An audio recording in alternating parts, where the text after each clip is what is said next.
জয় গোপাল সবাইকে। আশা করি সবাই খুব ভালো আছো। আজকে দেখো তো তোমাদের কাকে দেখাচ্ছি, ববলু। ওটা দেখেছো? এই আমার ঘরের ববলু। আসলে আমার ঘরের ছোট্ট একটা গোপালের ছবি আমার রয়েছে। এই যে ওকে আমি সবসময় চোখের সামনে রাখি। বাড়ির গোপালকে ছেড়ে এসেছি, তাতে কি হয়েছে বলো?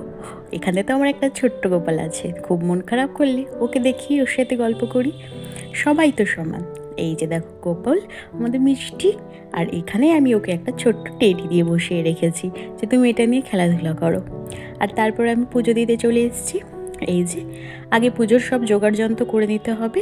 তার আগে ঘরটা দেখো পরিষ্কার করে মুছে নিতে হবে। ঘরটা ভালো করে মুছে নিয়ে তারপরে এদিকে থালা বাসনগুলো আমি ধুয়ে নিয়ে এসেছি। ব্যাস দেখো থালা বাসনগুলো কি চকচক করছে। আসলে থালা বাসনগুলো পরিষ্কার করে মেজে ধুতে আমার খুব ভাল লাগে। আর এখানে দাদাভাই ফুল এনে রেখেছে, আর এখানে ও আমাকে কিছু তুলসী পাতা এনে দিয়েছে। আসলে আমার এখনও তো এই বাড়িতে গাছে তুলসী পাতা হয়নি, আর তুলসী পাতা সেই জন্য ও আমাকে এনে দেয়।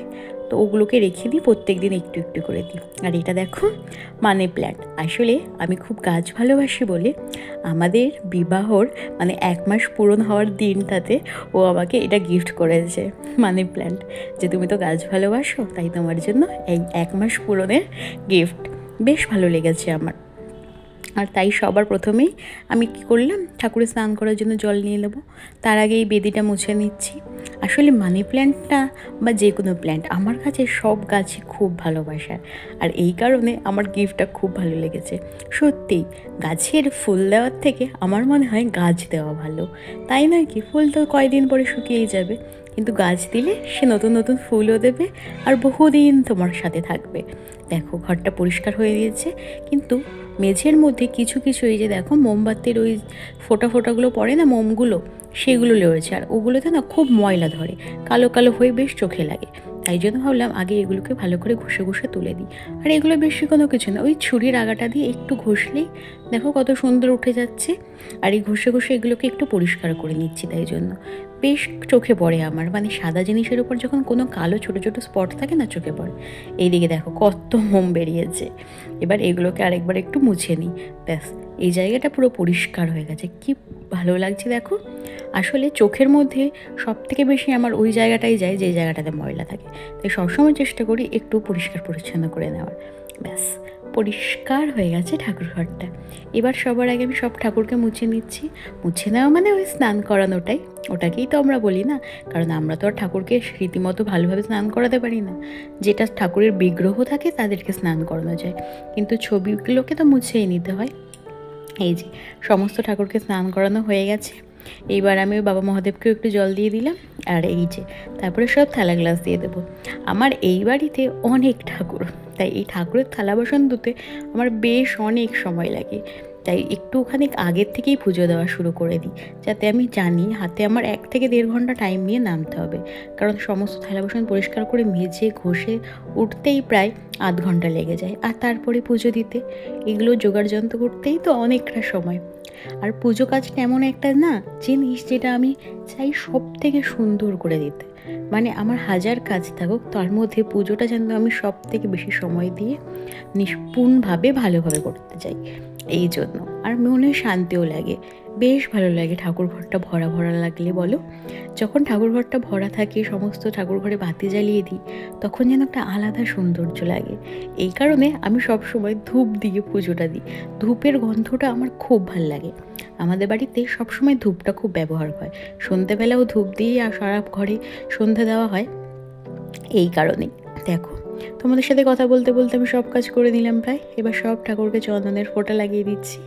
এই যে আর এখানে দেখো যে সমস্ত মা লক্ষ্মী রয়েছে তাদেরকে আমি আর ঠাকুরের ফোঁটাতে চন্দনের ফোঁটা দিলাম না, তাদের তো সিঁদুরের ফোঁটা দেবো। এইবার সবাইকে ফুল দিয়ে দিচ্ছি। এইখানে একটু সমস্যা আমার এই একটা জিনিস, এই ফুলের মন মতন ফুল দিয়ে সাজাতে পারি না। কি জানি কবে আমার গাছগুলো প্রাণ ভরে ফুল দেবে, আর আমিও প্রাণ খুলে ঠাকুর ঘরে ফুল দিয়ে সাজাবো।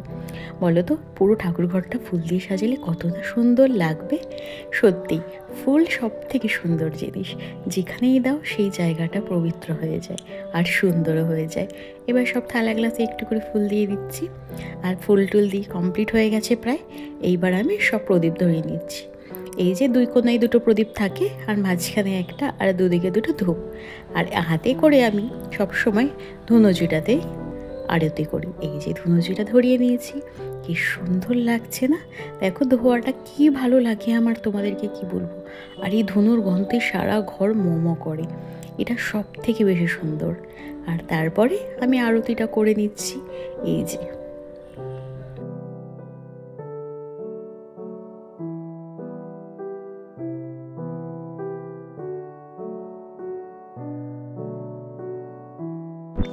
আরতিটা তো প্রায় কমপ্লিট।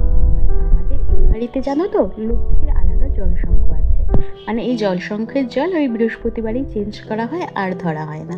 যেমন লক্ষ্মীর ঘট প্রতিস্থাপন করা হয়, তেমন সেইভাবে জলসংখ্য বসানো হয়। আর এই কারণে ওই কোষাকুষি দিয়ে আমি ঠাকুরকে আরতি করে মুখটা ধুইয়ে দিই। আর তারপরে তুলসী তলায় চলে এসেছি।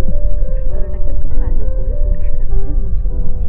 পরিষ্কার করে মুছে নেওয়ার পরে তুলসী তলায় ফুল জল সব কিছু।